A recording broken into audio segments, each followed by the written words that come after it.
नमस्ते मित्रों। हिंदी साहित्य की खूबसूरत, चुनिंदा और उत्कृष्ट कहानियों के चैनल में आपका स्वागत है।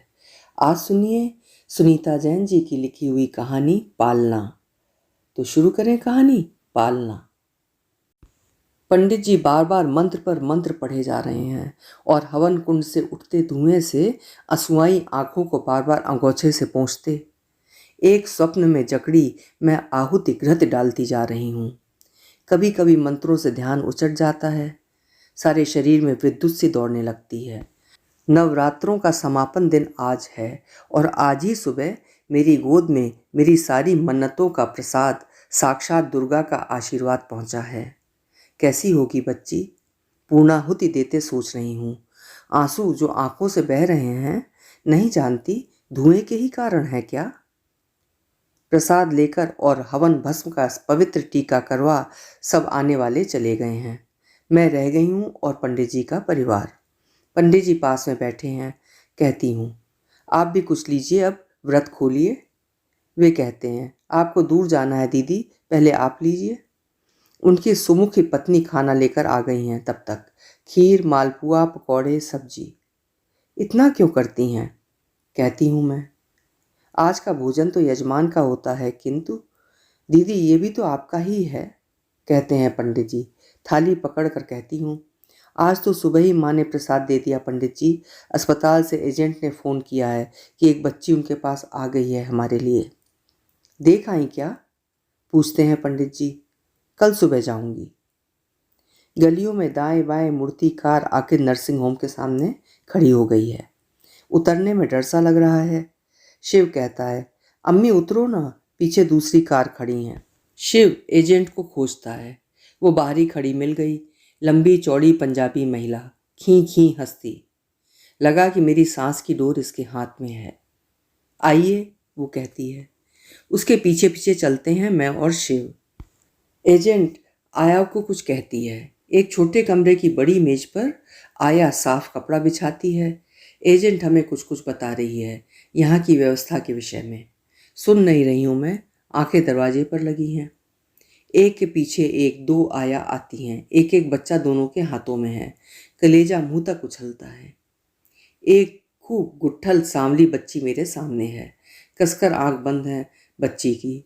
जाने क्यों उसके चेहरे पर मुझे हंसता हुआ कोई ट्रक ड्राइवर दिखता है, दारू पिए सीढ़ियाँ चढ़ता।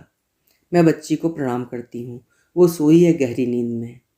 दूसरी आया जगह बनाकर दूसरी बच्ची को लिटा देती है। कुनमुन करती हुई बच्ची मेज के स्पर्श से चौंकती है जैसे। मैं सहलाने को पुचकार कर पुछ पुछ कहती हूँ। छोटे से मुंह की अति कृशकाय बच्ची किलो की भी शायद नहीं है। तभी वो अपनी बड़ी बड़ी नीली आंखें खोलती है, गाय सी। उसकी आंख के उजाले से भीतर तक कुछ कौंधता है। फिर वो आंख बंद करती है। दायां हाथ धीरे धीरे ऊपर उठाकर हथेली खोलती है। हाथ इतना कमजोर है कि अपनी ही हथेली का बोझ नहीं सह पा रहा है। बच्ची का पूरा शरीर एक गौर वर्ण की झुर्री मात्र है, किसी बड़ी बूढ़ी औरत सा। मैं टटोल कर उसके दोनों पैर छूती हूँ, माथे लगाती हूँ, रोती हूँ। ये तो बहुत ही कमज़ोर है, कहती हूँ। रक्त ही नहीं, शरीर में बीमार है क्या। यहाँ तो सब बच्चे इसी हालत में होते हैं मैडम। ठीक तो आप क्या ही जाकर होते हैं, आखिर तो ये अस्पताल है। आए लोग जितना काम करती हैं कर लेती हैं। एजेंट तमकती सी है। आप इस बच्चे की विशेष देख रेख करवा सकते हैं क्या। उसके लिए पर्सनल आया रखनी होगी। रखिए, खर्चा मैं दूंगी, जब तक मेरी बहू और बेटा यहाँ आ नहीं जाते अमेरिका से। तो आप ऐसा क्यों नहीं करती, मैं इसे आपको दिए देती हूँ। जितनी अच्छी आपके घर में जाकर ये पलेगी, उतना अस्पताल में थोड़े ही। धक से रह जाती हूँ। शिव भी सन्नाटे में आ जाता है, मुझे पीछे को खींचता है। किंतु मैं अपने बेटे के लिए बच्चा तो नहीं चुन सकती। सिर्फ चाहती हूँ कि इसकी रक्षा आप करें। क्या मालूम ईश्वर सहृदय हो जाएं और मेरे रजत को भी ऐसा ही कोई बच्चा दे दें। मिसेज नाथ, बी प्रैक्टिकल, वो कहती हैं। हम बच्चा बहुत दिन तक रोके नहीं रह सकते। ये तो आप मुझे बहुत अच्छी लगी और इस बच्चे को भी ऐसा घर नसीब नहीं होगा, इसीलिए कह रही हूँ इसे ले जाइए। यदि मेरी बहू और बेटे ने इसे न रखना चाहा तो। आई प्रॉमिस, वो बोली। मैं ये बच्चा वापस ले लूँगी और उन्हें जो पसंद होगा दे दूँगी। आपका मन इसमें है, इसकी देखभाल हो जाएगी। फिर ये भी सोचिए ना, जब वे लोग आएंगे तब यदि हमारे पास कोई भी बच्चा ना हुआ तो। दोबारा से धक्क रह जाती हूँ। अपने पूरे आत्मसम्मान को छोड़ गिड़गिड़ा कर कहती हूँ, ऐसा ना कहिए। 9 बरस प्रतीक्षा की है मेरे बेटे बहू ने। जाने क्यों उनके कागज बनने में इतनी देर लग रही है। वे यहाँ आकर खाली हाथ जाएं, इसकी तो मैं कल्पना भी नहीं कर सकती। तभी तो कह रही हूँ, वो बोली। हमारी अमेरिका वाली एजेंट ने विशेष रूप से आपके बेटे बहू की तारीफ की है। उनकी सारी पूछताछ भी वहाँ पूरी हो चुकी है। मैंने उससे प्रॉमिस भी किया है कि आउट ऑफ द वे जाकर मैं आपको बच्चा दे दूँगी। सो जैसा कह रही हूँ कीजिए। कहीं नहीं नहीं, मैं लपक कर देवी को मेज से उठा लेती हूँ। देवी, ये नाम मैंने कब दिया इसे? मंदिर वाली दुर्गा जी हंसती सी हैं कहीं मेरे मन में। मैं बच्ची को कलेजे में खोंस सा लेती हूँ। क्या कर रही हो मम्मी? हम इसे कैसे ले जा सकते हैं? शिव बार बार कहे जा रहा है। मेरी साड़ी का पल्ला खींच रहा है। रुको तो सही मम्मी, इतनी उतावली मत करो। हम इसे घर नहीं ले जा सकते। ले जा सकते हैं, ले जा रहे हैं, मन में कहती हूँ, पर उसे कुछ नहीं कहती। एजेंट की आंखों में कुछ है। पर्स खोलकर एक मोटा लिफाफा उसे थमाती हूँ। रजत ने फ़ोन पर कहा कि ये अडॉप्शन फ़ीस जमा करवा दूँ। वो लिफाफे को झटपट मोड़ कर रखती है, शायद अपने ब्लाउज में। आया को आवाज़ देती है। दोनों आया आती हैं, खूब बलाएं लेती हैं बच्ची की, मानो बच्ची की सगी माँ हो। सच, और था भी कौन इनका इस अस्पताल में, सोचती हूँ। अरे बड़े भाग वाली है, देख तो क्या रानी जैसी बड़ी माँ है तेरी, इसे नसीब कहते हैं। वे चटकारे से लेती हैं। मैं उनके हाथों में 100 के 2 नोट रखती हूँ। चाहती हूँ वे और नज़र न लगाएं इस बच्ची के भाग्य को। कहती हूँ, आपने बड़ा पुण्य कमाया इस देवी की सेवा कर, प्रभु इसे दीर्घायु करें, आपका आशीर्वाद इसे लगे। और गाड़ी की तरफ भागती हूँ जैसे कोई छीन न ले उसे मुझसे। गाड़ी में शिव सन्न सा बैठा है। आया लौटकर आती है, एक छोटी बोतल में दूध दे जाती है और बच्चे की हेल्थ बुक भी। बच्ची का कंबल उसने और बच्चों के काम आएगा कहकर ले लिया है। मैंने देवी को अपनी शॉल में डाल लिया। शिव कुछ कह रहा है अंग्रेजी में। क्या कह रहा है? सुनने का यत्न करती हूँ। कार घरघराती गली से बाहर आती है। मालूम है क्या कर रही हो? वो तीसरी बार पूछता है। नहीं मालूम क्या कर रही हूँ, सिवाय इसके कि इस बच्ची को बचाना है। भाभी भैया क्या कहेंगी कि हमारा बच्चा हमारे बिना चुन लिया मम्मी ने। सुलक्षणा भाभी को तो कोई भी हस्तक्षेप बर्दाश्त नहीं। माँ, भूल गई क्या? शिव एक हारी हुई लड़ाई लड़ रहा है मुझसे। कहती हूँ, शिव मैंने इसे उनके लिए नहीं चुना है, पर इसकी रक्षा करने से उनको भी कोई ना कोई मिलेगा, ईश्वर देंगे, इसलिए ले जा रही हूँ। फिर इसका क्या होगा? जहाँ जाना है वहाँ जाएगी ये। ओफो मम्मी, आप सदा से ऐसे ही करती रहती हो, कुछ ना कुछ डरा देने वाले काम। वो रुआंसा सा कहता है। आप इसे पालेंगी कि नौकरी पर जाएंगी? जानती हूँ शिव को इतनी चिंता में डालकर अन्याय कर रही हूँ कि वो जो कह रहा है वो भी ठीक है। मुझे केवल बच्ची का दिल अपने दिल के साथ ताल मिलाकर बजता सुनाई दे रहा है। मेरे शरीर की गरमाई में कुछ खुलता सा लगा है और हिलती कार में वो ज्यों आश्वस्त हो सो जाती है जैसे अपने घर जा रही है। कार ने मुझे पोर्च में उतार दिया है। शिव अभी भी बड़बड़ कर रहा है। उसके माथे पर पसीना आ गया है, भय और असहायता दोनों से। गाड़ी में वो तुरंत वापस चल दिया है। बाजार से दूध के डिब्बे, बोतलें, निप्पल, बिब, पिन, पाउडर, बनियाइन, तसला, नैपकिन, तेल लाने। लिस्ट लंबी है। रास्ते भर जो याद आता गया उसे बताती गई। मुझे क्या मालूम बच्चे के सामान के बारे में। वो झल्लाता रहा। एकदम हद कर दी माँ आज तो आपने। तू घबरा नहीं शिव, बस सामान लिया किसी भी बड़े केमिस्ट से। कार बाहर जाती है, मैं घर के भीतर 100 का नोट शंभू काका को देती हूँ। देखो काका, देवी आई है घर। भाग भाग कर शंभू काका धुले तौलिए निकालते हैं। जल्दी जल्दी उन पर गरम गरम इस्त्री फेर रहे हैं। बच्चे के इस्तेमाल के हर कपड़े को उबालना होगा या गीले को इस्त्री कर स्टरलाइज करना होगा उन्हें। बिस्तर पर तौलियों का गद्दा बना उसे लिटाती हूँ। बच्चे में कोई भी हरकत नहीं। कुछ देर सोचती हूँ, फिर चौंक कर कहती हूँ, शंभू काका, ऐसा लगता है इसे कभी गोदी मिली ही नहीं। आया कह रही थी ये 1.5 मास की है। 1.5 मास के बच्चों जैसा अभी तक कोई भाव नहीं है, न इसके चेहरे पर, और देखो रोती भी नहीं। शायद इसी से इतनी कमज़ोर है। आया समय पर दूध ही नहीं देती होगी। रोने वाले बच्चे पी जाते होंगे, ये पड़ी रहती होगी। घड़ी देख कर इसे फीड देंगे हम। और मालिश करनी है काका। पता है, लड़ाई के दिनों में जब फौजी बहुत कमज़ोर हो जाते थे तो दूध इत्यादि उनके शरीर पर मला जाता था ताकि त्वचा से अंदर जा सके। सच्ची? मैंने पढ़ा था कहीं। इसको भी ऐसे ही करूं क्या? दूध घी की मालिश? जाने कब इसमें जान आएगी। मैं बोलती जा रही हूँ। दनादन कपड़ों की अलमारी में से घिसे नरम कपड़े निकालकर उसका बिछौना ओढ़ना छोटा तकिया बना रही हूँ। तभी याद आया कि मेरी अमेरिकी मित्र क्रिस्टीन की जुड़वा बच्चियाँ 7 महीने की हो गई हैं। उसके पास होगा बहुत सा सामान। अब मैं तो इसे छोड़कर बाजार नहीं जा सकती ना। देवी को थपकती थपकती क्रिस्टीन को फ़ोन करती हूँ, सब बताती हूँ। वो कहती है कि दोपहर को आएगी और टब, कपड़े, कैन का पालना, रजाई, कंबल इत्यादि ले आएगी। हाथ से एक झबला सीती हूँ। काका, इसके कपड़े बदल लेना। बदलती हूँ। हल्का स्पंज करने से पहले कपड़े उतारती हूँ। हे ईश्वर, मुंह से निकलता है, ये कैसे बचेगी? इसके शरीर में तो कहीं मांस नहीं है जरा सा भी। हड्डियों पर बस ढीली सी खाल है। कपड़े बदलकर उसका अस्पताल वाला फ्रॉक हाथ में उठाती हूँ। जी को कुछ कचोटता है। कैसा चिथड़ा सा पहनकर मेरे घर में आई है देवी माँ। उठाकर सावधानी से उसे एक लिफाफे में रख अलमारी की सबसे ऊपर वाली दराज में रख देती हूँ। काका, शाम को उसे बच्चों वाले डॉक्टर को दिखाना है। ड्राइवर से कहना जाए नहीं।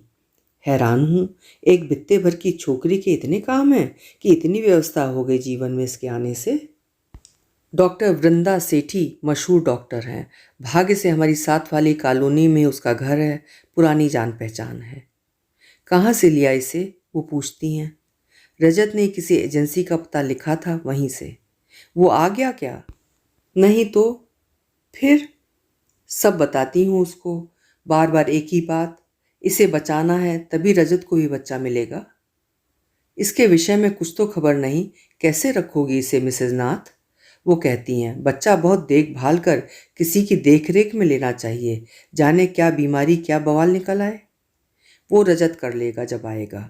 अभी तो ये जीवित रहे, डॉक्टर, बस इतना चाहती हूँ। इसे इतना कमज़ोर देखकर मुझे जाने क्या होने लगता है। आप घबरा क्यों रही हैं मिसेज नाथ? इस वर्ग के बच्चे तो इससे भी गए गुजरे होते हैं। कमज़ोर तो ये भी कम नहीं है। शायद प्रीमी है। प्रीमी? मैं डर जाती हूँ। प्री मैच्योर, शायद 3-4 सप्ताह जल्दी पैदा हुई है। एजेंट कह रही थी फुल टर्म बेबी है। तो इसकी माँ ने अंतिम दिनों में बहुत कम खाया होगा ना, ताकि गर्भ दिखाई ना दे या खाने को मिला ना होगा। मैं रोने लगती हूँ। इतना भावुक क्यों हो रही हैं? आखिर तो रजत के आने पर इसे लौटाएंगी ना? हाँ डॉक्टर, रजत के आने से पहले मैं और बच्चों के साथ इसे चुपके से लिटा दूंगी। तब तक इसे इतना मोटा और स्वस्थ कर दो कि बहू और रजत को यही पसंद आ जाए। डॉक्टर हंसती हैं। इतनी ममता एक ही दिन में? और बच्ची को तौलकर कभी उल्टा कभी सीधा लटका कर एग्जामिन कर वो मुझे लौटाती हैं। सब नॉर्मल ही लग रहा है, पर ये रोती क्यों नहीं और बच्चों की तरह? मैं कहती हूँ, उतनी शक्ति कहाँ है इसमें। इसे जहाँ तक हो अपने शरीर की गरमाई दीजिए। अधिक से अधिक गोदी में रखिए, तब इसके रिस्पॉन्स बनेंगे। वो पर्ची पर वज़न, तारीख इत्यादि लिखती हैं। यदि 1 सप्ताह में आधा किलो वज़न बढ़ गया तो बहुत अच्छा रहेगा। हम रात में भी सोते नहीं हैं, ना मैं ना शिव। चाहे भी तो नहीं सो सकते। वो भी डॉक्टर सेठी के शब्दों में कहता है। एक ही दिन में आप तो बावली हो गई हैं इसके लिए। कैसे चलेगा मम्मी? मेरी तो समझ के बाहर है ये सब। तो क्या करूं? जरा तीखा होकर कहती हूँ। रजत के होते नहीं, तू विवाह करता नहीं, तो यही सही। जानता है, अगर मुझे ये मालूम होता कि मेरी माँ इतने वर्ष जिएंगी तो मैं उन्हें 7-8 साल की एक लड़की गोद दिलवा देती। जब तक माँ 80 की होती, वो लड़की 16-17 साल की हो जाती। माँ को प्यार करती, उनके मरने पर रोती। सब तो चले गए थे मेरी माँ को अकेला छोड़, और नौकरानी ने उन्हें सता सता कर मार डाला। मम्मी, शिव कह रहा है, आपको क्या हो गया है आज? नानी जी की बात का ये कौन सा समय है? इसकी बात करें ना। इसका नाम देवी है, मैं कहती हूँ। हाँ, देवी की बात करें ना। क्या बात करूं? आप इससे इतनी भयंकर अटैच हो रही हैं। रजत ने इसे न लिया तो मैं लूंगी। मम्मी, नहीं तो पंडित जी को दिलवा दूंगी। उनकी पत्नी पाल देगी इसे मेरे लिए। मुझे यही डर था। क्या डर था? शिव की ओर देखकर दोबारा पूछती हूँ, क्या डर था? कि अब आप इसे छोड़ेंगी नहीं। हम तीनों को भी क्या ऐसे ही प्यार करती थीं? चौंकती हूँ। कभी सोचा ही नहीं। क्या इतना, और इसे क्यों?